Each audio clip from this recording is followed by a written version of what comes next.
좀 아까 세계화하고도 이제 다 연결이 되는 거라고 말씀드렸는데, 우리나라를 후발 개도국이라고 했던 적이 불과 얼마 전인데, 이제 우리를 따라오는 사람들을 이제 후발 개도국이라고 합니다.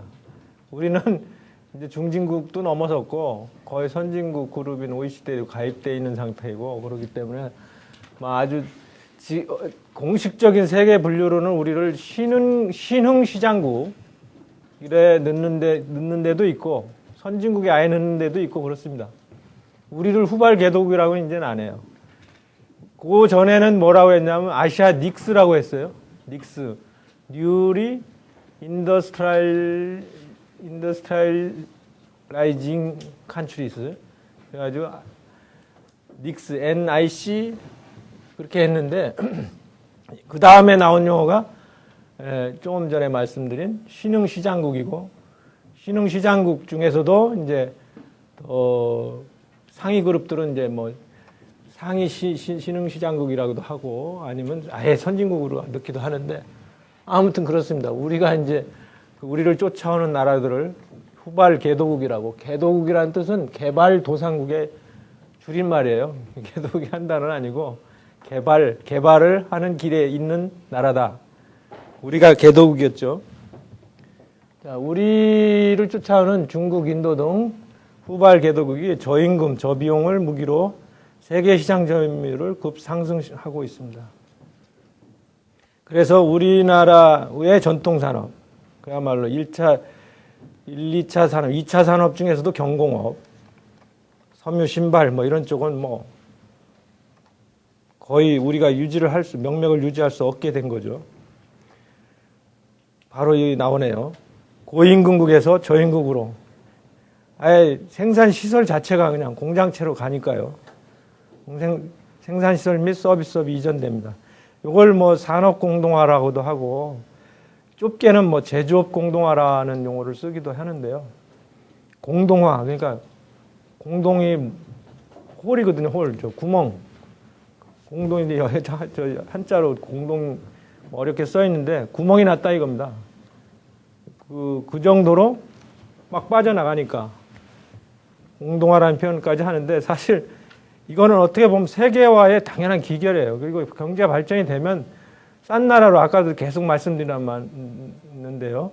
싼 임금뿐만 아니라 기술이건 지금같이 이제 사람까지도 막 이렇게 이동할 수 있는 그런 상황에서는 생산 요소 비용이, 그런 생산 요소의 비용이 적은 쪽으로 자꾸 갈 수밖에 없습니다. 무서운 얘기들이죠. 지금부터 하는 것들은 진짜 무서운 얘기들이 많습니다.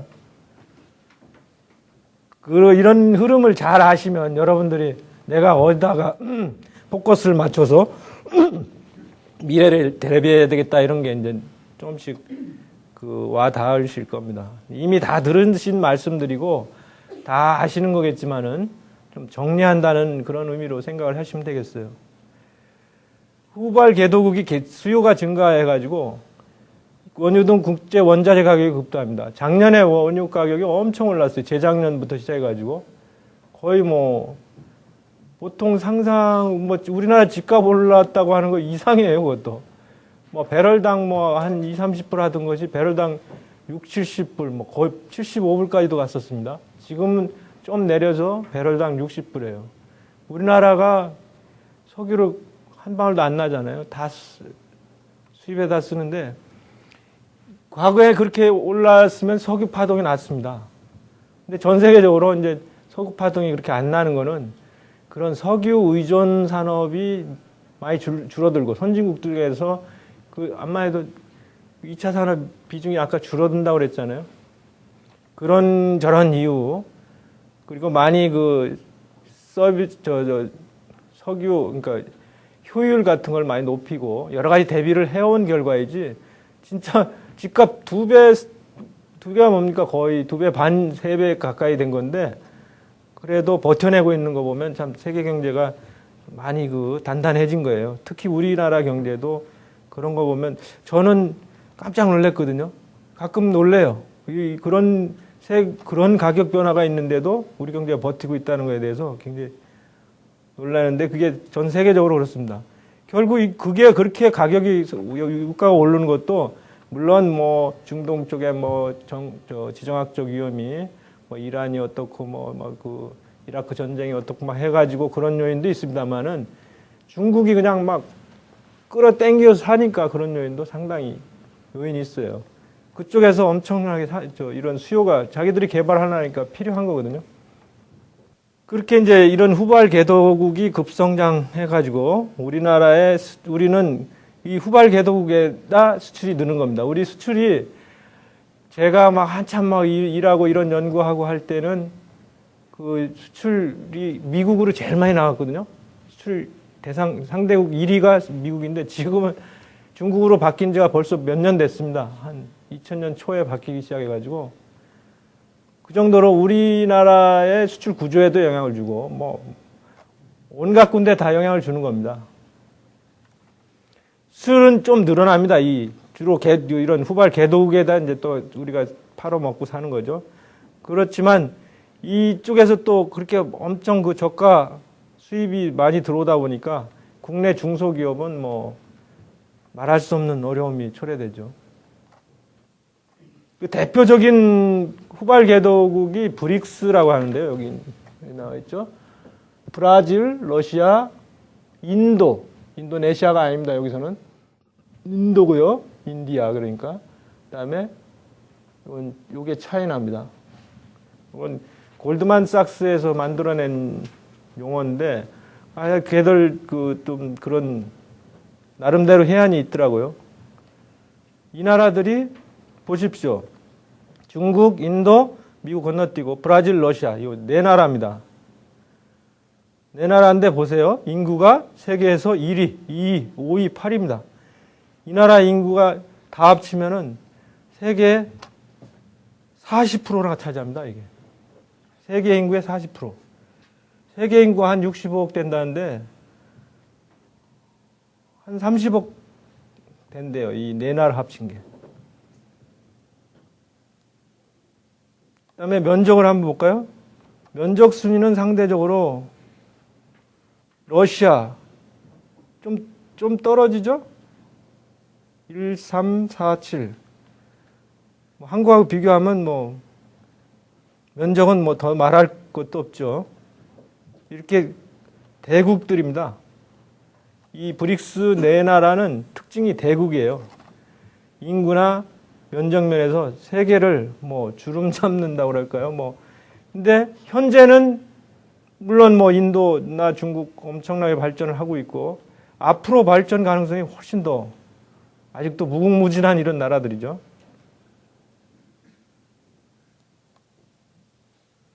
그 중에 여기 중국 국기죠?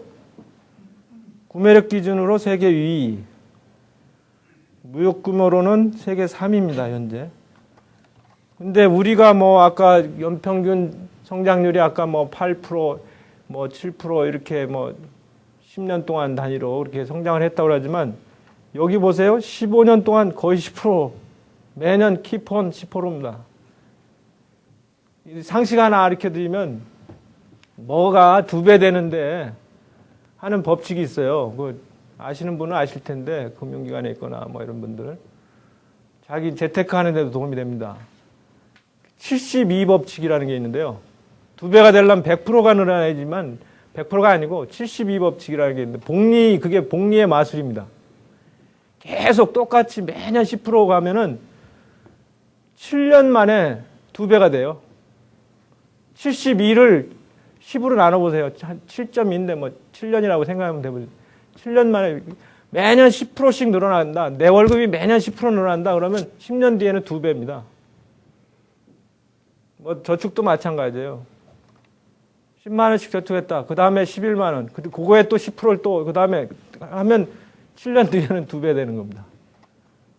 그런데 이게 보세요. 이게 15년 동안을 10%씩 성장했으니까 2의 제곱, 그죠? 15년이네. 15년이니까 뭐 2배에서 4배 사이가 되겠네요. 그 정도로 90년에 비해서 2005년이 그렇다는 얘기겠죠. 앞으로도 뭐 2010년까지도 10%라고 하면 4배가 되는 겁니다. 90년에 비해서 2010년은 4배가 될 수 있는 거죠. 2의 제곱이 되니까요. 계속 제곱으로 올라가는 겁니다. 10년 단위로. 그렇게 생각할 수 있습니다.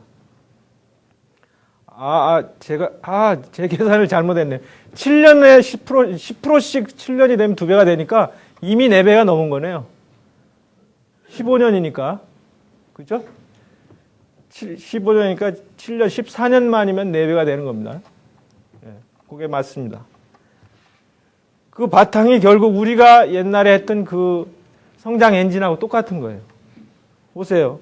저임금, 아까 우리도 그렇게 해서 성장했다고 그랬는데, 저임금의 양질의 노동력.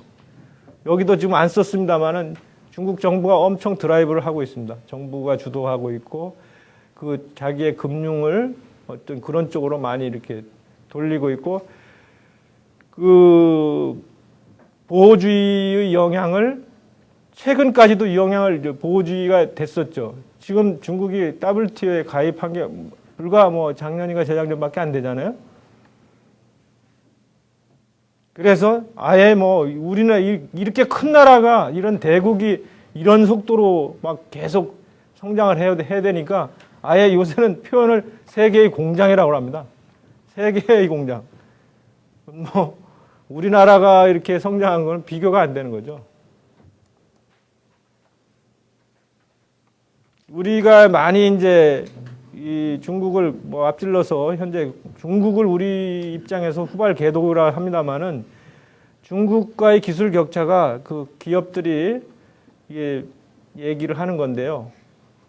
불과 이게 3, 4년, 뭐 많은 게 뭐 기계가 한 4.7년이라고 그러는데 기술 격차가 이렇게밖에 안 단답니다. 이런 속도로 따라오고 있는 거죠.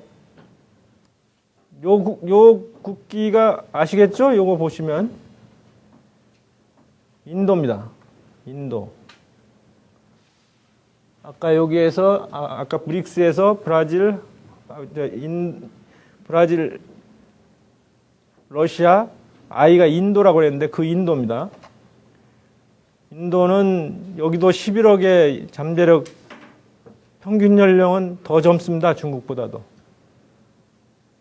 더 젊은 나라예요. 우리는 지금 평균 연령이 36세라고 하는데 이게 점점 더 뒤에 나오겠습니다만은 고령화, 뭐 초고령화 되고 있고 중국은 아직도 31세고 2000년대 들어서 이제 여기서 이제 가동하기 시작하는데 그 성장률이 지금 저희 나라 뭐 4.5 이 평균인데 그거보다도 훨씬 높은 7%씩 성장을 하고 있습니다.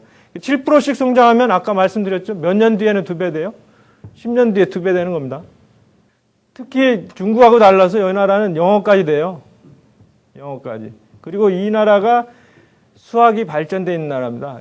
옛날에 저도 어디서 들은 상식인데 옛날 사람들은 1에서 9까지밖에 몰랐대요.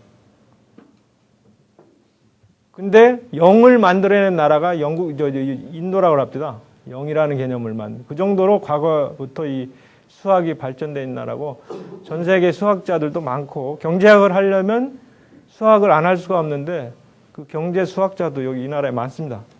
그리고 뭐 영국 식민지였다 보니까 아마도 그 영어에 구사를 많이 하고 있고 뭐 그동안에 이 나라를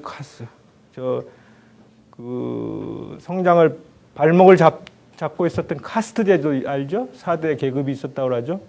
그 카스트 제도 같은 게 이제 많이 무너져 가고 그렇다고 그래요. 그 콜센터든 서비스 대행업이 급성장하고 있고 그러니까 이 영어 실력, 수리 이런 걸 바탕으로 해서 IT도 여기가 강국입니다. IT 등 첨단 산업 잠재력을 많이 보유하고 있고 그런 얘기 많이 들으셨을 거예요. 미국에서 그 IT 쪽의 일부분 그런 거를 이렇게 뭐라 그럴까 분사한다고 그러죠. 사업을 이렇게 나누는데 많이 아웃소싱 한다고 그러죠. 아웃소싱을 인도로 많이 한다고 그러죠. 무섭게 발전한답니다. 아까 말씀드린 중국하고, 아까 크게는 브릭스인데, 특히 그 중에서도 중국하고 인도가 발전을 많이 지금 하고 있기 때문에 두 나라를 합치면 또 친디아라고도 해요. 친디아. 그 외에 또 요새 만들어지는 용어로 무슨 비스타라는 것도 있는데, 혹시 비스타라는 얘기 들어보신 분? 비스타 5나라 맞추실 분 있습니까? 아시는 분? 과감하게 손 드십시오. 비스타라고 있습니다. B가 아니고 V. 아시아 국가들도 많은데, 베트남, 그 다음에 인도네시아, 스는 남아공화국, 남아프리카 공화국, 그 다음에 T는 터키, A는 아르헨티나, 그런 그룹도 이 브릭스에 뒤쫓아오는 아주 발전 가능성이 높은 나라들로 이렇게 지칭들을 좀 하는 것 같아요. 여러 가지 말이, 오늘 신문에는 포스트 친대아도 나왔대요. 포스트 친대아는 무슨 우즈베키스탄, 카자흐스탄 이런 데가 들어가던데, 거기까지는 아닌 것 같고, 하여튼, 그런저런 세계 이런 후발 개도 그룹들이 그 층별로 이렇게 그룹이 많이 있는 거예요. 그러니까. 전 세계가 발전하면 할수록 그런 그룹들이 더 자꾸 생겨나겠죠. 다음으로는 경제의 서비스화를 들 수 있습니다. 이건 국내 산업 구조가 이렇게 서비스 중심으로 많이 바뀐다는 건데, 이것도 국내 문제만은 아닙니다. 그건 세계화하고도 관련이 좀 있고, 국내도 좀 복합적으로 국내적인 요소도 있는데, 전 세계적으로 그런 선진국들이 그런 산업 발전 단계를 다 거쳤고, 각국의 차이는 조금씩 있습니다만은, 우리가 얘기하는 이 그야말로 선진국 중에 선진국, 이런 데는 우리보다 서비스 사업이 훨씬 더 많죠. 발전돼 있죠. 이 비중을 보십시오. 3분의 2, 60% 내지 여긴 3분의 2도 넘습니다. 아직까지 저희는 이제 한 반이 아직 안 되고 있어요. 50%를 좀 미만인데. 이 서비스업 안에서도 다 차별이 이제 구분이 있는데, 그냥 어느 나라나 다 이루어질 수 있는 서비스 안에서도 운수 이런 것도 다 서비스거든요. 창고, 보관 이런 건 어느 나라나 다 이루어지는 거기 때문에 그런 서비스업 말고 그 중에서도 경제가 발전할수록 이 지식 기반 서비스업, 이게 이제 IT하고도 관련돼 있고, IT 산업, 정보 산업 이런 것이 주도하면서 이런 용어들이 이제 나오기 시작했는데, 과거에는 요거 하나하나 이 서비스를 그냥 이렇게 생각했다면 이걸 이제 그룹핑해서 이걸 다 묶어서 요즘 지식 기반 서비스업이라고 합니다. 영어로인데 knowledge based 이런 지식 기반을 그렇게 하는데요. 뭔가 이게 좀 아는 게 뒷받침이 돼야 되는 서비스업. 몸으로 때우는 서비스업은 어느 나라 다 똑같으니까 이게 뭔가 그걸 배운 지식이나 노하우 이런 거를 활용해서 IT 기술을 활용해서 할 수 있는 서비스업. 결국 이게 어느 나라가 세냐 그거에 따라서 앞으로는 나라의 차별이 이루어진다는 거죠. 이런 기준을 보면 우리는 여기하고 비교가 안 됩니다. 특히 미국한테는 게임이 안 돼요. 미국하고 FTA 하면은 가장 큰 손해를 볼 수 있는 부분이 결국 이런 산업들입니다. 여기 빠진 것도 좀 있는데 법률도 들어갈 수 있고요. 법률, 회계 이런 거 다 들어갈 수 있는 겁니다. 보시죠. 금융통신, 방송통신, 금융보험, 방송통신, 교육. 교육 그렇잖아요. 우리가 교육 뭐가 안 되니까 그 해외로 다 나가서 교육받고 그러잖아요. 의료보건도 해외 병원 들어올 수 있게 문호만 열으면 이것도 엄청나게 들어올 겁니다. 우리가 이런 쪽으로 많이 가고 있다고 해도 우리 47.3% 안에는 장사하는 사람, 자영업, 음식점, 이런 것들이 다 서비스업이거든요. 그런 것도. 그런 거 중심이에요, 우리는. 이쪽은 아주 약한 부분입니다.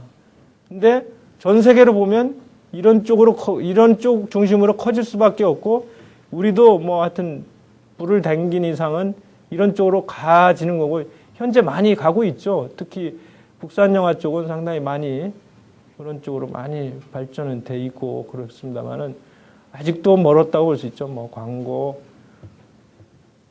사회복지, 영화, 연예, 문화 서비스업. 우리가 늘어나는 속도하고 이쪽에서 늘어나는 속도하고 보세요. 뭐 영국은 더하네요. 67에서 77로 늘리는 거는 이건 불과 10%포인트 늘어나는 것 같지만 굉장히 어려운 겁니다, 이게. 아까도 말씀드렸지만 규모가 커진 데에서 더 커지는 거는 굉장히 힘들다는 말씀을 드렸죠. 우리나라 2005년 기준이었고 다른 나라는 2003년이랬어요. 그러니까 지금 기준으로 하면 더 차이가 날 겁니다. 다음에 이제 이거는 순수하게 진짜 국내적인 요인인데, 국내적으로 우리가 크게 고민을 해봐야 될 부분이 이 고령화입니다. 앞에 부분까지는 이제 그 대외 환경을 봤다면 이건 국내 문제인데, 국내 문제에서는 다 사람이 먹고 살고 그 살자고 경제를 공부하고 그 고민하고 하는 건데, 이 사람의 분포, 구조, 뭐 늘어나는 속도 이런 것이 우리 경제를 앞으로 예상하는데 큰 고려 요소가 되는 겁니다. 인구 구조를 보면 고령 인구가 뭐 보시다시피 이렇게 뭐 50년 사이에 뭐 이렇게 크게 늘어납니다. 전체 인구는 크게 늘지는 않습니다만은, 그리고 2018년부터인가요? 제가 기억하는데 전체 인구가 준다고 합니다. 출생아 급감하고 있습니다. 합계 출산율이라는 개념이 있는데, 이 출생아 관련해서는 합계 출산율이라는 게 공식 용어예요. 보통은 출산율이라고 하는데, 이 합계 출산율이라는 뜻은 풀이는 그래요. 가임 여성 하면 보통 15세에서 49세. 전 세계에서 쓰는 용어니까 뭐 알아두시는 것도 상식적으로 좋을 겁니다. 15세에서 49세 사이에 가임 여성이 평생 동안에 낳는 아이 수, 자녀 수. 그게 우리나라 다 아실 거예요. 한 명이에요. 1.08입니다. 1.1도 그 밑으로도 떨어졌어요. 1.08에 불과해요. 그게 뭐 결혼도 안 하려는 데다가 뭐 낳는 숫자도 줄으니까 뭐 이렇게 줄어드는 건 뭐 앞으로 지금이 그렇다는 얘기고 2030년 가면 그게 더 줄어들지 모르죠. 정부가 정책을 아니면 장려책을 잘 쓰고 뭐 해가지고 좀 늘어날 수도 있겠죠. 그렇게 성공한 나라가 프랑스라고 얼마 전에 좀 보도가 됐었죠. 프랑스가 그 애한테 뭐 유치원 뭐 하여튼 여러 가지 나는 출산 보조 비용 뭐 이런 거 많이 줍니다. 한번 요건 제가 눌러볼 테니까 한번 변화를 보십시오. 60년대는 이렇게 지금 피라미드라고 할까요? 피라미드도 아니네요. 피라미드는 이렇게 삼각형으로 내려온 게 피라미드죠. 이건 뭐 거의 로켓형 같으네요. 80년대 이게 이제 거의 피라미드로 삼각형 됐네요. 와, 이건 뭐 종형이라고 할까요? 뭐 항아리형이라고 할까요? 가운데가 볼록해지네요. 지금의 모습입니다. 앞으로 20년, 25년 뒤는 이런 겁니다. 지금 이 안에 이렇게 옐로우로 이렇게 선을 그은 것이 요게 일하는 사람들입니다. 여기부터 쭉 나이고, 제가 설명을 안 드렸는데, 이해하시는데 도움이 쭉 나이입니다. 0살부터 뭐 한 80 뭐 이렇게 본다면 요 그룹이 일하는 그룹이에요. 요 그룹이 이래서 자기도 먹고 살고 아래 위를 다 먹여 살리는 겁니다. 국가 전체로 본다면 그렇게 이해할 수가 있겠죠.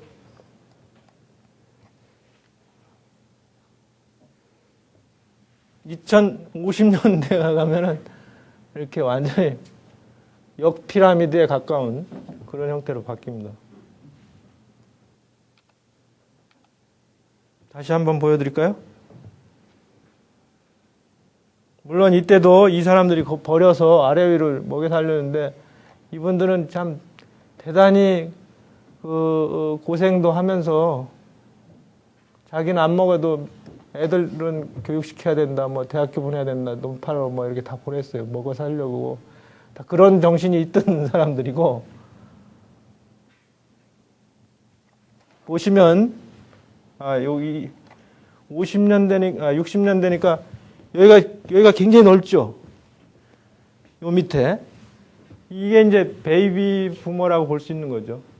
전쟁 이후에, 저도 그때 태어난 사람입니다만은, 전쟁 이후에 이제 뭐 전쟁 때는 애를 못 낳으니까 기하급수로 난 겁니다. 이게.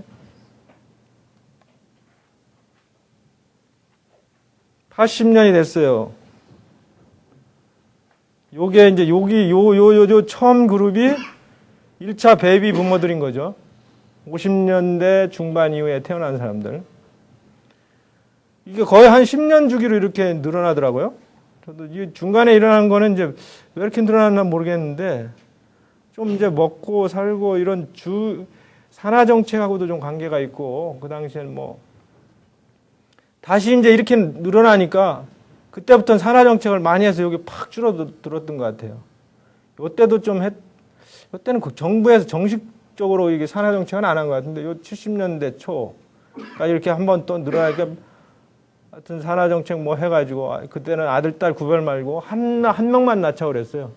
딸아들 부럽지 않게 뭐, 열아들 부럽지 않다, 딸 하나 열아들 부럽지 않다고 그랬던가, 뭐 하여튼, 저도 하나만 낳으려다가 둘 낳았는데, 그래, 첫째랑 둘째랑 나이 차이가 많이 납니다. 요 80년대, 이제 요건 그야말로 좀 먹고 살만해서 더 낫는지 모르겠어요. 산하정책도 이때도 하긴 했었는데, 하여튼 거의 10년 주기로 이렇게 많이 늘어났습니다. 한번 더 보시대요. 그게 이제 지금은 여기 된 거죠. 요 50년대 1차 부모, 이모, 어디에, 본인들이 어디 그룹에 있는지 잘 한번 보십시오. 그러면서 급격히 이제 줄어들어서, 뭐 출산율이 뭐 줄어서 뭐 출산 급감하고 있다는 게 눈으로 확 보이실 겁니다. 이게 고령화예요. 이분들이 이렇게 가면서 결국 이게 이제 지금은 이분들이 일을 하니까 그래도 좀 덜한데, 그게 다 빠져나간 뒤를 한번 보시면 뭐 일할 사람은 이렇게 뭐 팍 적고, 먹고 살고 생을 유지하는 사람들이 이렇게 넓어가지고 상당히 국가적으로는 여러 가지 고민을 해야 되는 거죠.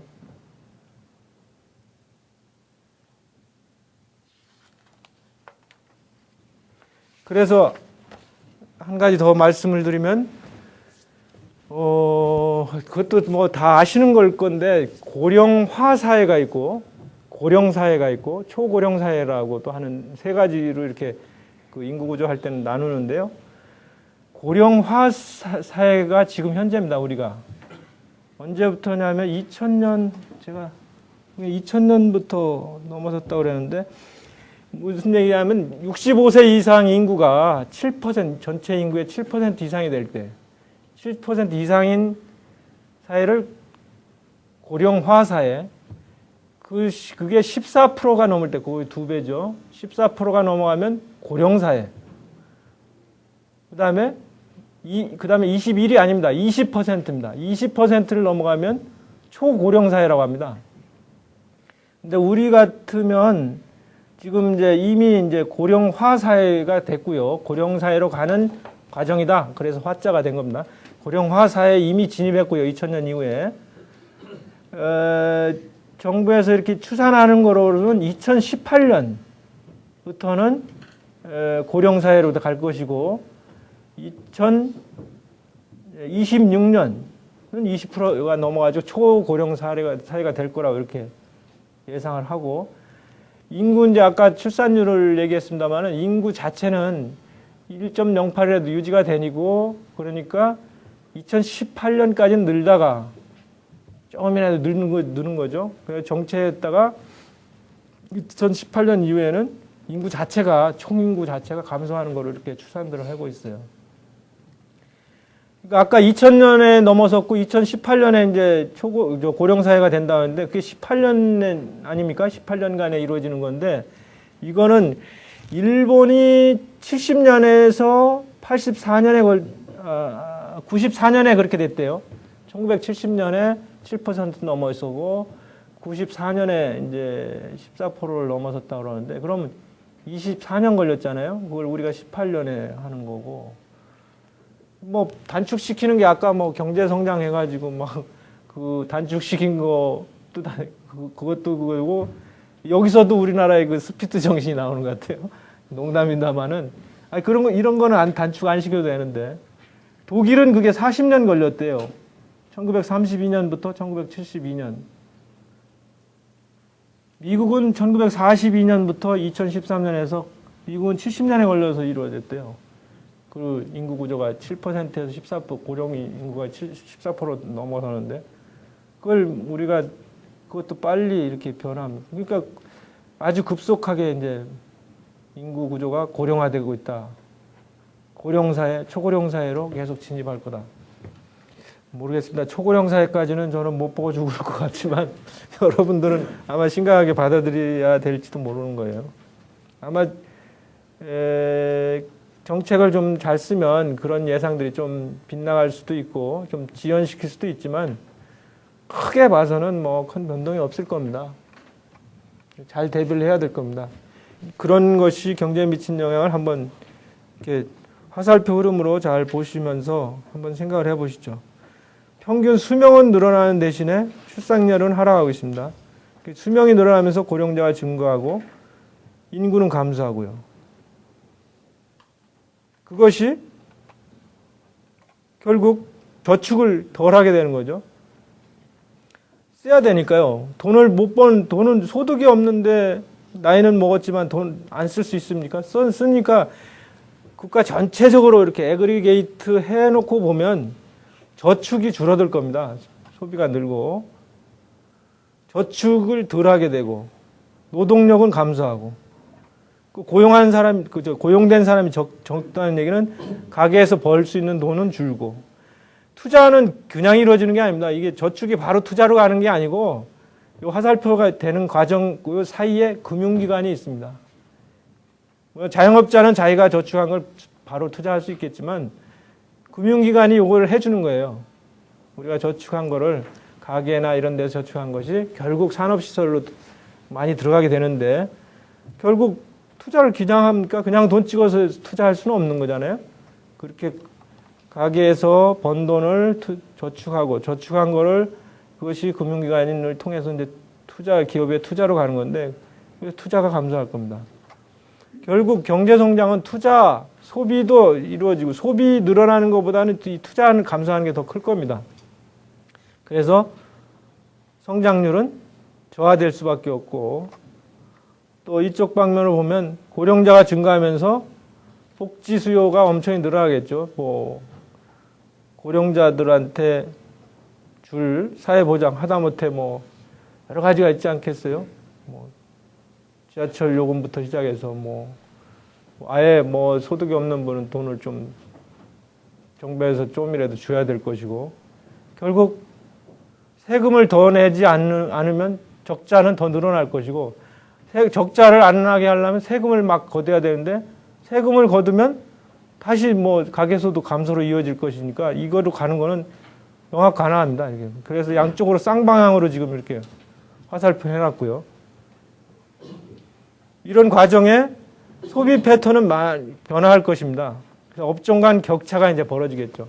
잘 되는 건 잘 되고 그리고 뭐 노인 대상으로 하는 실버 산업은 좀 뜰 것이고 또 젊은 층도 거기에 맞춰가지고 그런 다양하게 이렇게 그 격차가 나타날 것입니다. 뭐 이런 저런 거를 생각해 봤습니다. 이거는 이제 국가 전체적인 그런 그림으로 이렇게 큰 그림을 한번 본 거고 개인으로 볼 때도 뭐 가정이나 이런 데에서는 또 뭐 또 따로 생각 이렇게 해볼 필요가 있으실 거예요. 곰곰이 한번 생각해 보시면 또 사업하시는 분이나 아니면 취업을 준비하시는 분이나 이런 경우에는 이런 게 결국 생각을 하면은 그런 답이 나오게 돼 있거든요. 산업, 제가 좀 얘기한 것이 바로 나옵니다. 이런 것들은 사양 산업일 겁니다. 산부인과, 유치원, 분유 제조업체 뭐 이런 거. 유아 자체가 주니까요. 경쟁이 심화되겠죠. 이 중에서 뭐 이게 무조건 다 안 된다는 건 아닙니다. 이 중에서 서로 박치기해서 잘 되는 사람은 물론 잘 되겠죠. 근데 그냥 어떤 그런 대응을 제대로 하지 못하는 대부분의 많은 기업 이런 데들은 이게 문을 닫는 데가 많이 늘어날 거라는 거죠.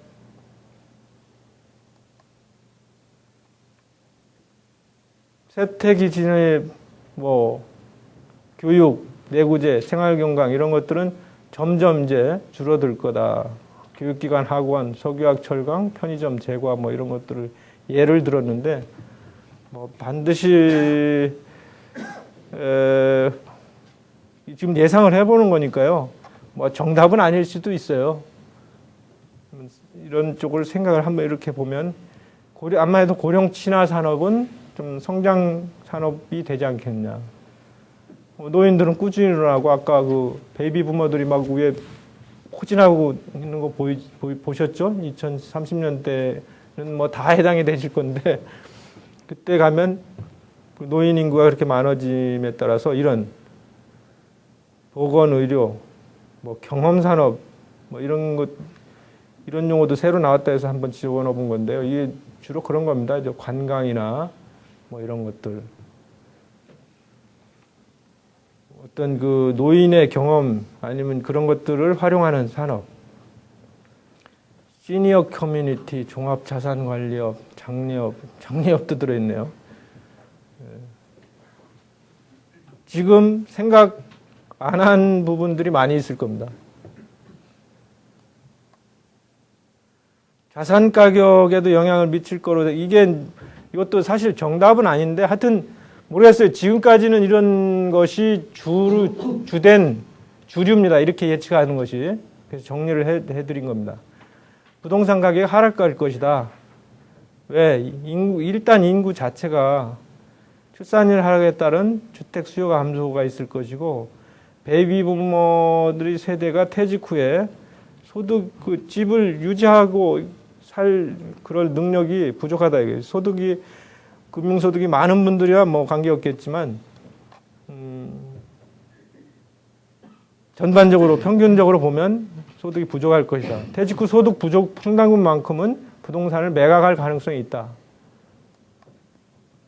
대신 주가는 상승할 가능성도 있다. 뭐 이것도 반드시 이렇다는 건 아닙니다만은 그 갖고 있는 돈을 어떻게 그 퇴직연금 같은 거를 그런 제도들이 막 생기니까 그 제도들 그 퇴직연금을 운용하는 기관 투자자들은 좀 주식이나 어떤 이 돈을 불리기 위한 어떤 투자를 해야 할 수밖에 없으니까 그 주가는 좀 상승하지 않겠냐 보는데 요 자산 가격에 대한 영향은 아주 그 팽팽합니다. 근데 약간 더 이쪽이 우세하다는 뜻이지 반드시 그런 건 아닙니다. 다음 이제 마지막 이걸 종합적으로 앞에서 열거한 요인들을 종합적으로 작용해서 이렇게 보면은 성장률은 둔화될 것이고 산업은 많이 공동화, 고용 없는 성장, 양극화 등을 초래할 것이다. 이렇게 종합할 수 있겠어요. 이거를 좀 더 보면 양극화 뭐 지금도 뭐 양극화 되고 있고 양극화를 뭐 흔히 얘기들 많이 하는데 보통 현재 지금 진행된 양극화는 이렇습니다. 잘 되는 쪽이 수출 쪽이 잘 되고 전체 기업이 가계보다 나은데 이 기업 중에서는 대기업이 중소기업보다 훨씬 낫고 그 산업별로는 제조업은 유지되는데 서비스업은 좀 죽쓰고 있고요. 왜 이 서비스업이 죽쓰냐면 제조업에 관련된 아까 지식 기반 서비스업은 이 중에서도 나아요. 그런 대로 발전을 하는데 여기서 왜 이렇게 서비스업이 죽쓰고 있냐면 우리나라 서비스업이 아까도 말씀드렸듯이 자영업, 도소매 이런 게 많아서 그런 겁니다. 전체적으로 볼 때 그렇다는 겁니다. 정규직, 비정규직 이런 양극화 문제가 지금 진행되고 있습니다. 요거 한번 누구 퀴즈 맞춰볼래요? 레스토랑 가서 돈가스 먹고 있는 중에 아주 좋은 음악이 흘렀어요. 딸이 아빠가 무슨 곡이에요? 물었어요. 아빠 뭐라고 대답할게요? 아시는 분? 네. 알겠습니다. 조시는 분 있을까? 제가 한번 돌발 퀴즈 낸 건데. 예, 축하합니다.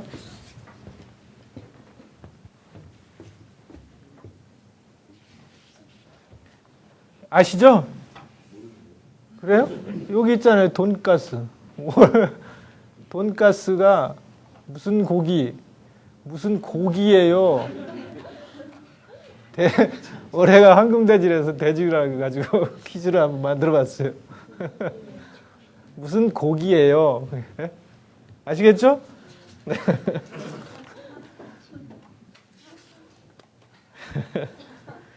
이런 이제 현 주소 앞으로 예상되는 거를 생각을 하셨으니까 이제 대응 발전 전략을 한번 생각하셔야 되겠죠.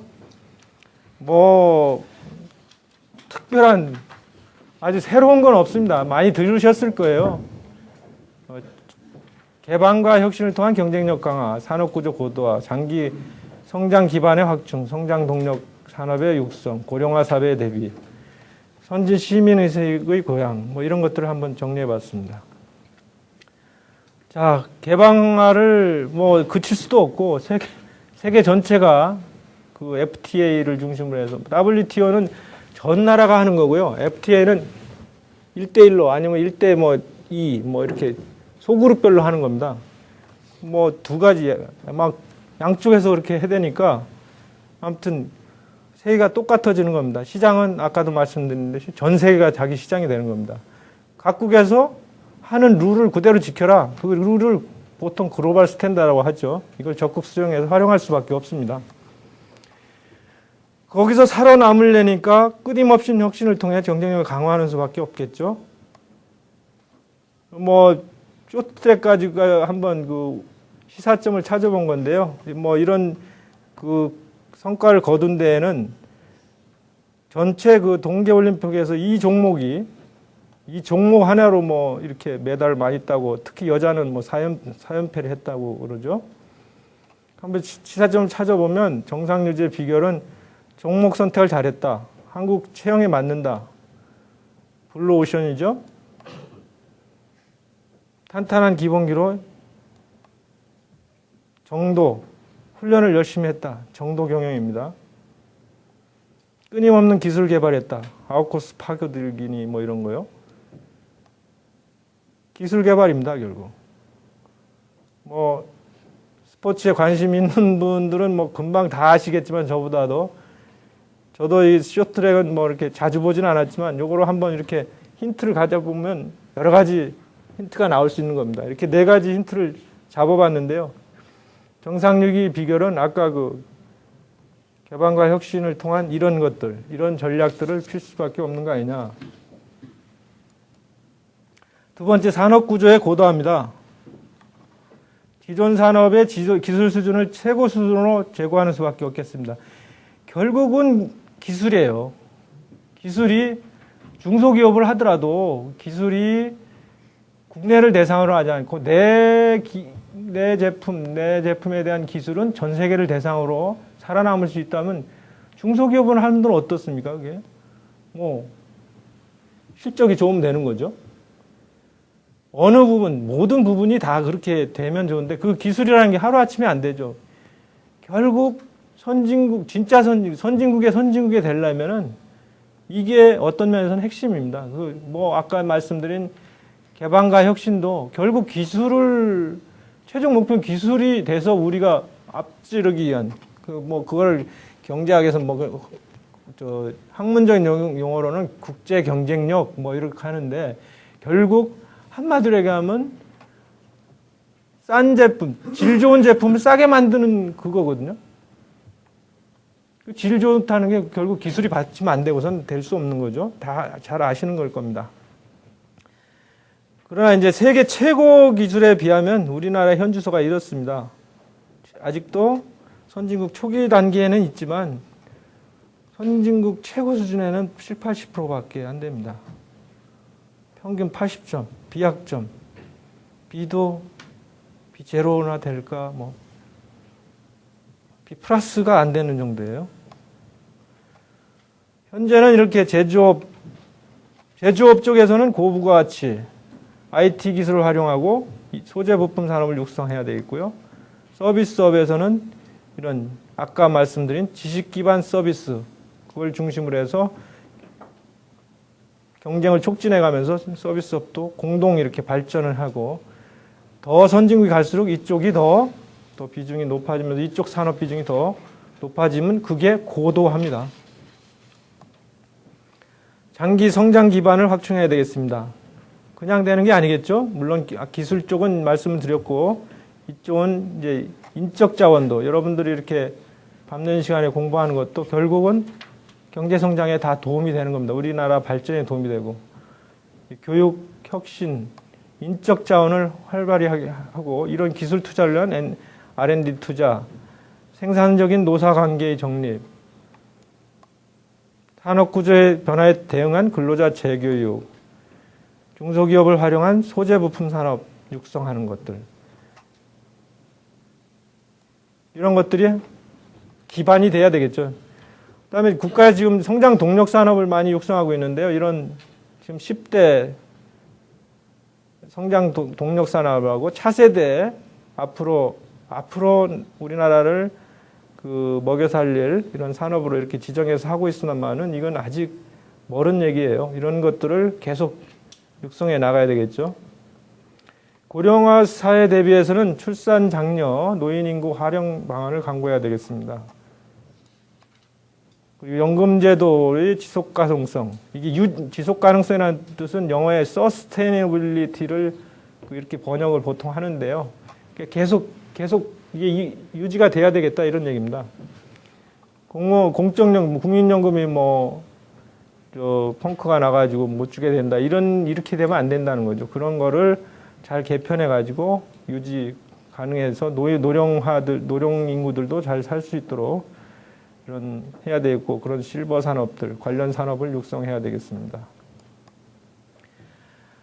이런 것들이 이제 다 이루어지려면 사실은 우리 각자의 마음이 바뀌어야 돼요. 이런 쪽으로. 이 성숙된 시민의 의식, 이런 체제가 바뀌었다는, 세계 경제가 돌아가는 그 패러다임이 바뀌었다는 거를 다 이렇게 인정하고 해야 되는데, 거기에 소외된 분들은 절대 인정이 안 되고, 나는 배운 게 그렇게밖에 못 배웠는데 어떻게 금방 낫더러 이런 일을 하라고 하느냐, 이렇게 할 수도 있거든요. 비단 그런 거부터 시작해가지고 여러 가지 이러던 성숙된 시민이라는 의식이 여기 많습니다. 집단 이주의도 배제해야 되고, 정당에 돈 버는 부자를 존경하는 사회, 공정분배, 이웃과 나누는 사회, 이런 것도 있습니다만, 여기는 제가 언급은 안 했는데 그런 것도 있어요. 교육 같은 것도 사기업, 자기 애들 돈 들어가는 건 전혀 개의치 않으면서 교육세 좀 더 내라고 하면 되게 싫어하거든요. 우리나라 사람들. 그 돈 다 세금 내서 공교육 잘하면 사교육 들어가는 돈 반으로 줄일 수도 있다고 봐요.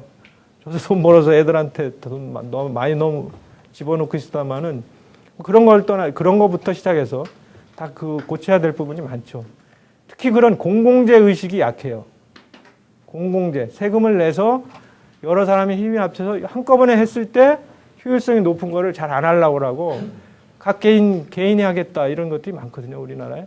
그런 것들도 경제적인 합리주의로 풀어나가야 될 것이 많이 있겠죠. 결국 혼자 살 수는 없거든요. 로빈슨 크루소는 경제에서는 그런 경제는 없잖아요. 세계 경제는 특히 더 넓은 거고요. 종합하겠습니다. 세계 환경 변화는 과거 어느 때보다도 더 빠른 속도로 진행됐고, 우리 대응이 우리 경제 앞날을 좌우합니다. 새로운 도약의 기회로 활용하고 특유의 역동성을 발휘하여 도약인데 도양으로 됐네요. 죄송합니다. 기회로 활용해야 되겠습니다. 이게 우리나라는 아까 흘러간 얘기하면서 그냥 순탄하게 된 게 아니라고 그랬죠. 위기는 결국 위기 우리나라의 그 경제 발전사도 위기 극복의 역사였고 어떤 그게 발전의 추진력으로 됐습니다. 여러분들도 그리고 그렇게 역사를 되돌아갈 수도 없는 거예요. 옛날이 좋다고 옛날로 그냥 가집니까? 우리 월급을 갑자기 뭐 옛날 저임금 시대로 할 수 있습니까? 안 되잖아요. 시대 바뀐 이런 환경을 이해하고 그 패러다임을 빨리 흡수해서 이런 비전 어떤 그 이렇게 방향을 잘 생각하셔가지고 거기에 맞춰서 자기를 바꿔나가는 거 그런 계기로 삼으시고 이게 정답은 다 아닙니다만은 마지막으로 더 말씀드리면 한번 이렇게 정리해 봤다 그런 의미로 해석하시고 좀 앞으로 도움이 됐으면 고맙겠습니다. 이상입니다.